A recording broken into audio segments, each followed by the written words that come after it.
Welcome to Glance Learning Academy. Hello. നമ്മൾ communicative ഇംഗ്ലീഷിൽ sentence word നമ്മൾ ഫസ്റ്റ് ചാപ്റ്റർ കഴിഞ്ഞു.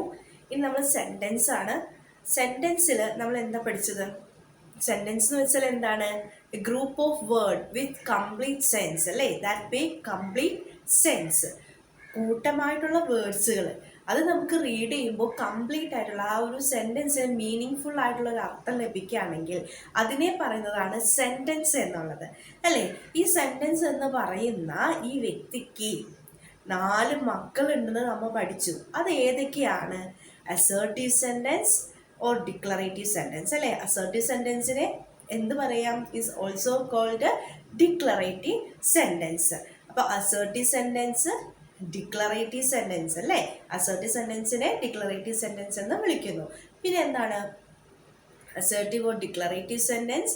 Interrogative sentence, exclamatory sentence, imperative sentence അല്ലേ?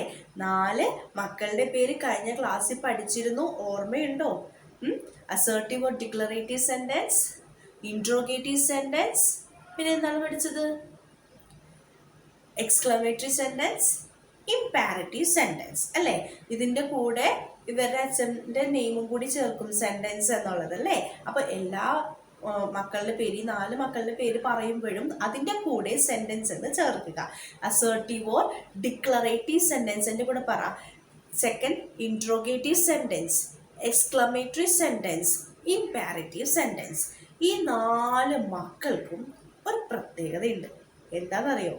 ആദ്യം നമുക്ക് ആദ്യത്തെ മോൻ്റെ, അതായത് ഈ സെൻറ്റൻസിൻ്റെ ആദ്യത്തെ മകനെ പറ്റി നോക്കാം. എന്താണ് ആദ്യത്തെ മകൻ? assertive assertive or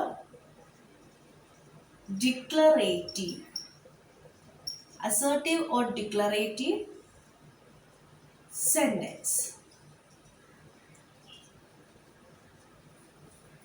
ഇതിൻ്റെ പ്രത്യേകത എന്ന് പറഞ്ഞാൽ നമ്മൾ ഒരു ഇൻഫോർമേഷൻ, ഏതെങ്കിലും ഒരു കാര്യത്തെ പറ്റി ഒരു ഇൻഫോർമേഷൻ കൊടുക്കുകയാണെങ്കിൽ ആ സെൻറ്റൻസുകളെ അസേർട്ടീവ് സെൻറ്റൻസ് എന്നാണ് പറയുന്നത്. അത് എന്ത് വസ്തു ആയിക്കോട്ടെ, ഒരാളെ പറ്റിയോ, അല്ലെങ്കിൽ ഒരു ഫ്ലവർ, അല്ലെങ്കിൽ ഒരു ബ്രിഡ്ജ്, അല്ലെങ്കിൽ ഒരു ഹൗസ്, അല്ലെങ്കിൽ ബുക്ക്, എന്തിനെ പറ്റി നമ്മൾ ഒരു ഇൻഫോർമേഷൻ കൊടുക്കുകയാണെങ്കിൽ അതിനെ, ആ സെൻറ്റൻസിനെ അസേർട്ടീവ് സെൻറ്റൻസ് എന്ന് പറയുന്നു. ഇതിലൊരു പ്രത്യേകതയുണ്ട്, ഫുൾ സ്റ്റോപ്പ് ഉണ്ടാവും. ആ സെൻറ്റൻസ് എൻഡ് ആകുമ്പോൾ നമ്മൾ എന്തിടും? ഫുൾ സ്റ്റോപ്പ് ഇടും. എന്തുണ്ടാവും? സെൻറ്റൻസിൽ ഫുൾ സ്റ്റോപ്പ് ഉണ്ടാകും. ഇത് ഇൻഫോർമേഷൻസ്, നമ്മൾ എന്തെങ്കിലും ടെൽ അസ് ഇൻഫോർമേഷൻ. ഓക്കെ, ഈ സെൻറ്റൻസ് ഒരു ഇൻഫോർമേഷൻ കൊടുക്കുന്ന, എന്ത് വസ്തുവിനെ പറ്റിയും, ഏത് വസ്തു ആയിക്കോട്ടെ അതിനെ പറ്റി ഒരു ഇൻഫോർമേഷൻസ് കൊടുക്കുന്ന രീതിയിലാണ് ഈ അസേർട്ടീവ് ഓർ ഡിക്ലറേറ്റീവ് അല്ലെങ്കിൽ പ്രഖ്യാപനം. നമ്മൾ എന്തെങ്കിലും പ്രഖ്യാപിക്കുക, അതായത് സ്റ്റേറ്റ്മെൻറ്റ് അല്ലെങ്കിൽ ഡിക്ലറേഷൻ എന്ന് പറയാം, അതായത് പ്രഖ്യാപനം നമ്മൾ കൊടുക്കുന്നത്. ഇതൊക്കെയാണ് എന്ത് പറയാം? എന്ത്? അസേർട്ടീവ് ഓർ ഡിക്ലറേറ്റീവ് സെൻറ്റൻസ് എന്ന് പറയുന്നത്. മനസ്സിലായോ? എന്തെങ്കിലും ഒരു വസ്തുവിനെ പറ്റി ഇൻഫോർമേഷൻ, ഒരു സ്റ്റേറ്റ്മെൻറ്റ്, ഒരു പ്രഖ്യാപനം, ഇതൊക്കെയാണ് എന്ത് പറയുക? അസേർട്ടീവ് ഓർ ഡിക്ലറേറ്റീവ് സെൻറ്റൻസ് എന്ന് പറയുന്നത്. ഈ സെൻറ്റൻസിൽ ഫുൾ സ്റ്റോപ്പ് ഉണ്ടാകും. മനസ്സിലായോ? അപ്പോൾ ആദ്യത്തെ മകൻ്റെ പ്രത്യേകത മനസ്സിലായല്ലേ? എന്ത് കാര്യത്തിനെ പറ്റിയും ഇങ്ങനെ പറയും, എന്ത് വിഷയത്തിനെ പറ്റിയും എന്ത് പറയും? ഇങ്ങനെ സംസാരിക്കും. അത് എന്ത് സംസാരിച്ചാലും ഒരു ഫുൾ സ്റ്റോപ്പ് അവിടെ ഇടുന്നത്. മനസ്സിലായോ? അപ്പൊ സെന്റൻസിലെ ആദ്യത്തെ മകന്റെ പേരാണ് അസേർട്ടീവ് ഓർ ഡിക്ലറേറ്റീവ് സെന്റൻസ്. ഈ അസേർട്ടീവ് ഓർ ഡിക്ലറേറ്റീവ് സെൻറ്റൻസിൻ്റെ നമുക്കെല്ലാവർക്കും, നമുക്കൊരു 3 മക്കൾ അല്ലെങ്കിൽ 4 മക്കളുണ്ടെങ്കിൽ ഈ 4 ഒരു പ്രത്യേകത ഉണ്ടാവും അല്ലേ? അതുപോലെ തന്നെയാണ് ഇതിൻ്റെ പ്രത്യേകതകളുണ്ട്. ഇതിനെന്താണ്? എന്ത് കാര്യം ഉണ്ടെങ്കിലും ഏതൊരു വസ്തുവിനെ പറ്റിയും ഇങ്ങനെ സംസാരിച്ചോളും. സംസാരിച്ച് കഴിയുമ്പോൾ അവിടെ എന്തുണ്ടാവും? ഒരു ഫുൾ സ്റ്റോപ്പ് ഉണ്ടാകും. മനസ്സിലായോ? അപ്പോൾ ഇതാണ് അസേർട്ടീവ് ഓർ ഡിക്ലറേറ്റീവ് സെൻറ്റൻസ്. ഇനി രണ്ടാമത്തെ മകൻ എന്താണ്? Interrogative sentence. എന്താണ്? Interrogative sentence. Interrogative sentence. Interrogative sentence എന്ന് പറഞ്ഞാൽ ഈ ഒരു മകൻ്റെ പ്രത്യേകത എന്ന് പറയുന്നത് എന്ത് ചോദിച്ചാലും അത് ക്വസ്റ്റ്യൻ ടൈപ്പായിട്ടാണ് ചോദിക്കുള്ളൂ. ആ ചോദ്യങ്ങളെല്ലാം എന്ത് പറഞ്ഞാലും അതെന്ത് പറഞ്ഞു വരട്ടെ അതെല്ലാം ക്വസ്റ്റ്യൻ ആയിട്ടേ ചോദിക്കുള്ളൂ. മനസ്സിലായോ? അതാണ് ഈ ഒരു മകൻ്റെ പ്രത്യേകത. അതായത് ആസ്ക്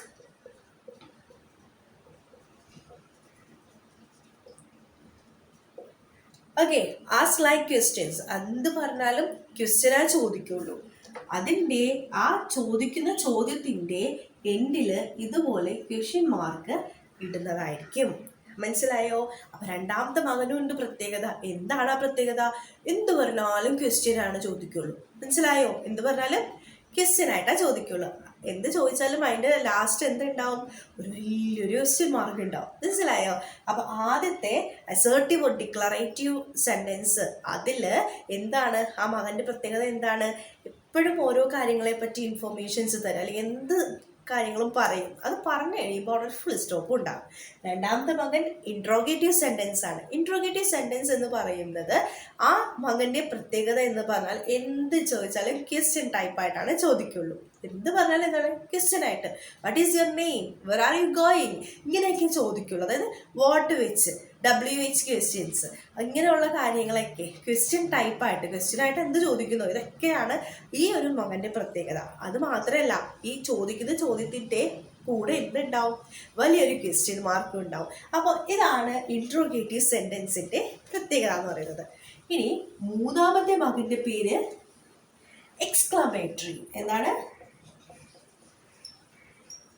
എക്സ്ക്ലമേറ്ററി സെൻറ്റൻസ്.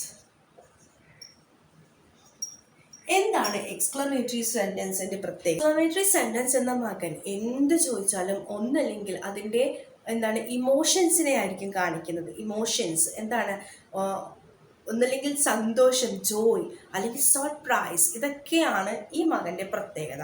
എപ്പോഴും ഒന്നല്ലെങ്കിൽ സർപ്രൈസ് ചെയ്യുക, അല്ലെങ്കിൽ എന്തെങ്കിലും ഇമോഷൻസ്, അല്ലെങ്കിൽ എന്ത് ആശ്ചര്യം, നമുക്ക് എന്തേത് അങ്ങനെയൊക്കെ ചോദിക്കില്ലേ, ആ ഒരു കാര്യങ്ങളാണ് ഈ ഒരു മകൻ്റെ പ്രത്യേകത. ഈ മകന് എപ്പോഴും, അതായത് ഒന്നല്ലെങ്കിൽ എന്താണ് ഇമോഷൻസ്, ഇമോഷൻ, സർപ്രൈസ്, ജോയ്, ഇതൊക്കെയാണ് ഈ മകൻ്റെ പ്രത്യേകത. അത് മാത്രമല്ല, ഈ മകൻ ഇങ്ങനെ ചോദിക്കുന്നതിൻ്റെ ലാസ്റ്റായിട്ട് ഒരു എക്സ്ക്ലമേറ്ററി മാർക്ക്, ഇതുപോലൊരു സംഭവം, ഒരു എക്സ്ക്ലമേറ്ററി മാർക്കും ഉണ്ടാകും.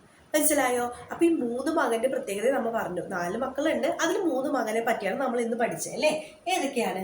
Assertive or interrogative sentence. ഇതിൽ ആ മകൻ എപ്പോഴും ഇൻഫോർമേഷൻസ് നമുക്ക് തന്നുകൊണ്ടിരിക്കും അല്ലേ? Tell us information about book or person, ഇങ്ങനെ എന്തിനെ കുറിച്ച് ഇതിൻ്റെ ഇൻഫോർമേഷൻസ് തരുന്നതാണ് അസേർട്ടീവ് ഓർ ഡിക്ലറേറ്റീവ് സെൻറ്റൻസ് എന്ന മകൻ്റെ പ്രത്യേകത. അതിലെപ്പോഴും എന്തുണ്ടാവും? ലാസ്റ്റ് ഒരു ഫുൾ സ്റ്റോപ്പ് ഉണ്ടാവും. ഇനി രണ്ടാമത്തെ മകൻ എന്താണ്? Interrogative sentence. ഈ ഇൻട്രോഗേറ്റീവ് സെൻറ്റൻസ് എന്ന് പറയുന്ന മകന് എപ്പോഴും ക്വസ്റ്റ്യൻസ്, എന്താ വാ തുറന്ന ക്വസ്റ്റ്യൻ മാത്രമേ ചോദിക്കുകയുള്ളൂ. മനസ്സിലായോ? ഈ ക്വസ്റ്റ്യൻസ് മാത്രം ചോദിക്കുന്നതുകൊണ്ടിട്ട് ഈ മകൻ്റെ ഒരു സിമ്പിളും കൂടി ഉണ്ട്. എപ്പോഴും ഈ ക്വസ്റ്റ്യൻ, അതായത് ചോദിക്കുന്ന ചോദ്യത്തിൻ്റെ കൂടെ എന്തുണ്ടാവും? വലിയൊരു ക്വസ്റ്റ്യൻ മാർക്കും ഉണ്ടാക്കും. ഇനി മൂന്നാമത്തെ മകനാണ് എന്താണ്? എക്സ്ക്ലമേറ്ററി. എക്സ്ക്ലമേറ്ററി ആശ്ചര്യം, നമ്മുടെ ഇമോഷൻസ് ഒക്കെ എക്സ്പ്രസ് ചെയ്യുക. മനസ്സിലായോ? അതിലെന്തൊക്കെയാണ്? ജോയ്, സർപ്രൈസ്, ഇങ്ങനെയുള്ള കാര്യങ്ങളെല്ലാം തരുന്നതാണ് ആര്? Exclamatory sentence. നമ്മൾ എപ്പോഴും ഞെട്ടിച്ചുകൊണ്ടിരിക്കും ഈ എക്സ്ക്ലമേറ്ററി സെൻറ്റൻസ്. ഓക്കെ, അപ്പോൾ ഇങ്ങനെയുള്ള മകന് എപ്പോഴും ലാസ്റ്റ് എന്തുണ്ടാവും? ഒരു എക്സ്ക്ലമേറ്ററി മാർക്ക് ഉണ്ടാവും. അതാണ് ഈ സംഭവം. മനസ്സിലായോ? ഈ എക്സ്ക്ലമേറ്ററി മാർക്കാണ് ഈ ഓരോരുത്തർക്കും ഓരോ സിമ്പിൾ ഉണ്ട് മനസ്സിലാക്കാൻ വേണ്ടിയിട്ട്. അപ്പോൾ ഈ ഇതിനെന്തുണ്ടാവും? എക്സ്ക്ലമേറ്ററി മാർക്ക് ഉണ്ടാവും. അപ്പോൾ ഇതാണ് ഇന്ന് നമ്മൾ പഠിച്ച 3 മക്കളുടെ പ്രത്യേകത എന്ന് പറയുന്നത്. ഓക്കെ, അപ്പോൾ സെൻറ്റൻസ് എന്താണെന്ന് പഠിച്ചു, മക്കളെ പരിചയപ്പെട്ടു, അതിൽ 3 പേരുടെ എന്തൊക്കെയാണ് അവരുടെ വിശേഷങ്ങളെന്ന് നമ്മൾ പഠിച്ചു. ഇനി ഒരാളെയും കൂടി ഉണ്ട് കേട്ടോ, അത് നമുക്ക് അടുത്ത ക്ലാസ്സിൽ പഠിക്കാം. ഈ കാര്യങ്ങൾ മറക്കാതിരിക്കാനായിട്ട് നമുക്കൊന്ന് നോട്ട് എഴുതി വെക്കാം കേട്ടാ. ചിലപ്പോൾ അവരെ മറന്നു പോയാലോ, ചിലപ്പോൾ നിങ്ങൾ വിചാരിക്കുക അടുത്ത ക്ലാസ്സിൽ ചോദിക്കുമ്പോൾ അയ്യോ ആ മകൻ എന്തായിരിക്കും പ്രത്യേകത എന്ന് വിചാരിക്കരുതല്ലോ. അപ്പോൾ നമുക്ക് എന്ത് ചെയ്യാം? നോട്ട് എഴുതാം. എല്ലാവരും നോട്ട് എഴുതാം കേട്ടോ. ഡേ ഇടുക. നമ്മുടെ സെൻറ്റൻസ് എന്ന് പറഞ്ഞ ചാപ്റ്ററാണ് ചെയ്തുകൊണ്ടിരിക്കുന്നത്. അതിൽ കണ്ടിന്യൂഷൻ ആയിട്ട് എന്താണ് എഴുതിച്ചത് അതിൻ്റെ മാർക്ക് ഇടുക. എന്നിട്ട് ഇങ്ങനെ ഹെഡിങ് എഴുതുക കേട്ടോ. assertive or declarative sentence. എന്നിട്ട് അണ്ടർലൈൻ ചെയ്തോ. It tells information about anything. It tells information about anything. അതെന്താകാം? ബുക്സ് ആകാം. ജസ്റ്റ് ഇങ്ങനെ മാർക്ക് ചെയ്ത് വെച്ചു. ബുക്സ്, പീപ്പിൾ, ഫാക്ട്സ് എക്സെട്ര ഇങ്ങനെ ഒന്ന് മാർക്ക് ചെയ്ത് വെച്ചോളൂ. അടുത്തത് എന്താണ്? It end with a full stop അല്ലേ? It end with a. It end ഇത് അവസാനിക്കുന്നത് വിത്ത് എ. എന്തിൻ്റെ കൂടെ ആയിരിക്കും? Full stop. It end with a full stop. Okay, അപ്പോൾ assertive sentence or declarative sentence, it tell information about anything, it end with a full stop. For example, നമുക്കിവിടെ എഴുതാം, my name is Jasmine. വേണമെങ്കിൽ വേറൊരു നോട് എഴുതിക്കോ, I went to the show today. Okay, അപ്പോൾ എന്താണെന്ന് മനസ്സിലായല്ലോ? ഇൻഫോർമേഷൻസ്, എന്തിനെ കുറിച്ചുള്ളൊരു information. Tell us information about anything. Then second point എന്താണ്? It end with a full stop. അടുത്ത നമ്പർ ഇട്ടിട്ട് ഹെഡിങ് എഴുതിക്കോ,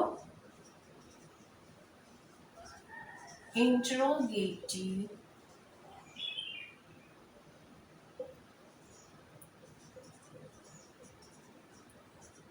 സെന്റൻസ്. ഇൻട്രോഗേറ്റീവ് സെന്റൻസ് എന്താണ് ഇതിന്റെ പ്രത്യേകത?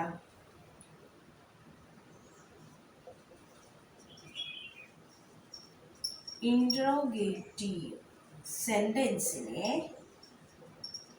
സെന്റൻസ് ആർ ഓൾസോ കോൾഡ്, ഇതിനെ എന്ത് പറയുന്നു? ക്വസ്റ്റ്യൻസ് എന്ന് പറയുന്നു അല്ലേ? ഇതൊക്കെ ക്വസ്റ്റ്യൻ ആയിട്ടായിരിക്കും ചോദിക്കുന്നത് അല്ലേ? Interrogative sentence are also called question.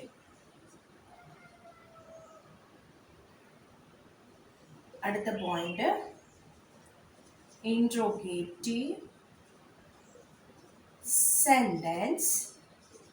Sentences always, എപ്പോഴും, ഓൾവേസ് എൻഡ് അവസാനിക്കുന്നത് വിത്ത്, എങ്ങനെയായിരിക്കും? Question mark. ഓക്കെ, ഇതിൽ പഠിക്കാൻ വേറെ ഒന്നുമില്ല. Interrogative sentence. അപ്പം interrogative sentence are also called, ഇതിനെ പറയുന്നത് ക്വസ്റ്റ്യൻസ് എന്നാണ്. ഓക്കെ, അപ്പോൾ ഇൻട്രോഗേറ്റീവ് സെന്റൻസ് എന്താണ്? Interrogative sentence are also called questions. അത് പഠിച്ചല്ലോ. ഇനി ഇൻട്രോഗേറ്റീവ് സെന്റൻസ് ഓൾവേസ്, എപ്പോഴും, എൻഡ്, ഓൾവേസ് എൻഡ്, എപ്പോഴും എൻഡ് ചെയ്യുന്നത്, എൻഡ് വിത്ത് എങ്ങനെയാണ്? Question mark, question mark, also end with question mark. ഇനി ഇതിൻ്റെ എക്സാമ്പിൾ എഴുതാം. എന്താണ്? What is your name? What is your name? അല്ലെങ്കിൽ ഹൂ ആർ യു? ഇങ്ങനെയൊക്കെ ചോദിക്കാം. ഓക്കെ, ഇത് പഠിക്കാനൊന്നുമില്ല കേട്ടോ. ഇൻട്രോഗേറ്റീവ് സെന്റൻസിനെ ഓൾസോ കോൾഡ്, ഇതിനെ മറ്റൊരു പേര് പറയും. എന്താണ്? Question mark. Interrogative sentence always end with, എപ്പോഴും എങ്ങനെയായിരിക്കും? ഒരു ക്വസ്റ്റ്യൻ മാർക്ക് ഉണ്ടാവും അല്ലേ? Interrogative sentence are also called questions. Questions എന്ന് പറയുന്നു. Interrogative sentence always end with എങ്ങനെയാണ്? Question mark. അപ്പം ഇത് നമ്മൾ ഒരെണ്ണം കൂടി പഠിച്ചിരുന്നു. അതെന്താണ്? എക്സ്ക്ലമേറ്ററി അല്ലേ? Exclamatory sentence. എന്താണ് എക്സ്ക്ലമേറ്ററി സെന്റൻസ് എന്ന് പറഞ്ഞാൽ? എങ്ങനെയായിരിക്കും exclamatory sentence? It used to, ഇതെങ്ങനെയാണ്? ഇറ്റ് യൂസ്ഡ് ടു എക്സ്പ്രസ്, നമ്മളുടെ വികാരങ്ങളെ അല്ലെങ്കിൽ എന്താണ്, ആവേശത്തെ. ഇറ്റ് യൂസ്ഡ് ടു എക്സ്പ്രസ്, പറഞ്ഞേ. It used to express, it used to express. എങ്ങനെയാണ് എക്സ്പ്രസ് ചെയ്യുക? ഇമോഷൻ, പിന്നെന്ത് പറഞ്ഞു? Joy, surprise. ഓക്കെ, എന്തൊക്കെയാണ്? Emotion, joy, surprise, etcetera. It used to express. എന്താണ്? It used to express. എന്തൊക്കെയാണ്? Emotion, joy, surprise, etcetera. Okay, ഇനി ഇതിലും exclamatory sentence always end with an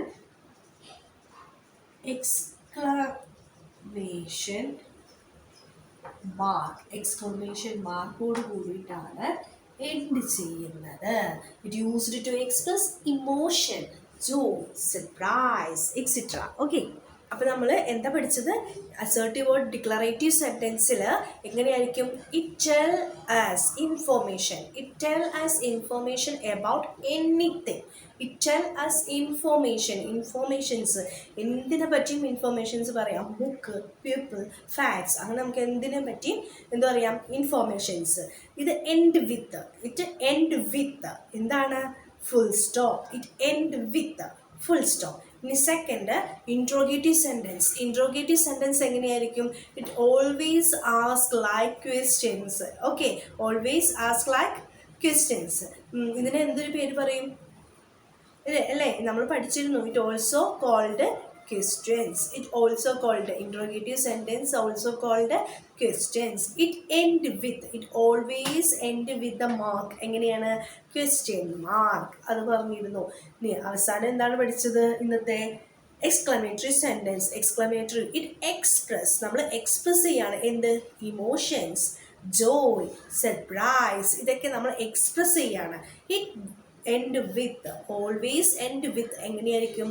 exclamation mark. Always end with exclamation mark. അപ്പോൾ സുഖമാണ് പഠിക്കാൻ. എൻ്റെ കൂടെ ഇതുപോലെ കേൾക്കുക, പറയുക. അപ്പോൾ എന്തായാലും നിങ്ങൾ പഠിച്ചിരിക്കും എന്നുള്ളത് ഉറപ്പാണ്. പഠിച്ചില്ലേ? ഫസ്റ്റ് ഇൻട്രോഗേറ്റീവ് എങ്ങനെയായിരിക്കും? ക്വസ്റ്റ്യൻ മാർക്കാണ്. ഇതിനെ ഇൻട്രോഗേറ്റീവ് ക്വസ്റ്റ്യൻസ് എന്ന് പറയുന്നു, അല്ലേ? It also called question. Interrogative sentence is also called questions. ഇതെങ്ങനെയാണ്? It always end with question mark. Exclamatory sentence എങ്ങനെയായിരിക്കും? എക്സ്പ്രസ് ചെയ്യാണ് നമ്മൾ. ഈ എക്സ്ക്ലമേറ്ററി എന്ന് പറയുമ്പോൾ തന്നെ നമ്മൾ ആലോചിക്കാം, ഇത് വരയിട്ടൊരു കുത്ത്, ആശ്ചര്യം. അപ്പോൾ എന്താണ്? It always end with exclamatory mark, അല്ലേ? പിന്നെന്താണ് നമ്മൾ പഠിച്ചത്? Assertive word declarative sentence. It tell us information. Tell us information of anything. എന്തിനെ പറ്റിയുമുള്ള ഇൻഫോർമേഷൻസ്. അപ്പോൾ ഇത്രയും കാര്യങ്ങൾ പഠിക്കുക, മനസ്സിലാക്കുക, നോട്ട് എഴുതുക. ഇനി നമ്മൾ ഒരു മോനെയും പറ്റി പഠിക്കാനുണ്ടല്ലേ, ആ മകനെ നമുക്ക് അടുത്ത ക്ലാസ്സിൽ പറഞ്ഞു തരാം. ഓക്കെ, അപ്പോൾ എല്ലാവരും നോട്ട് എഴുതണം. നമുക്കിനി അടുത്ത ക്ലാസ്സിൽ കാണാം. Thank you.